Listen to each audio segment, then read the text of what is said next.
Mga bro, eto na yon. Lumalabas na ang mga litrato ng isa sa pinakaaabangang barko ng Philippine Navy, ang bagong Miguel Malvar-class guided missile frigate na kasalukuyang nasa final construction stage sa HD Hyundai Heavy Industries, HHI. Mukhang tuloy-tuloy na ang outfitting ng weapon systems at sensors, at kung tama ang hula, baka ito na nga ang magiging BRP Diego Silang, FFG-07, na inaasahang ilulunsad sa huling bahagi ng Marso.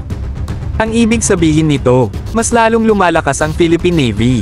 Hindi na tayo basta coastal defense lang, unti-unti na tayong nagiging isang modern at capable naval force. Kung pagbabasehan natin ang development, mukhang kasing tapang ng pangalan nito ang magiging kakayahan niya sa dagat. At mga bro, guided missile frigate ito ha, hindi lang pang depensa kundi pang atake rin. Tingnan natin yung possible loadout, advanced radar systems, anti-air at anti-ship missiles, at cutting-edge electronic warfare capabilities. Malinaw na hindi ito ordinaryong patrol ship kundi isang full-fledged combat warship na kayang lumaban sa air, surface, at subsurface threats.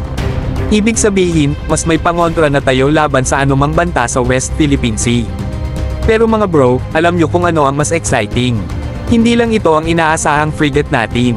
Sa ilalim ng Re-Horizon 3 nanograms AFP Modernization Program, inaasahan pang madidagdagan ang ating missile-capable warships. Ibig sabihin, unti-unti nang lumilinaw ang kinabukasan ng ating hukbong dagat. Ang tanong, sapat na ba ito? Alam nating hindi pa, kaya tuloy-tuloy dapat ang suporta sa naval modernization. Kung gusto nating may panlaban tayo sa mas malalaking puwersa, kailangan nating tiyakin na hindi lang tayo umaasa sa kakarampot na assets.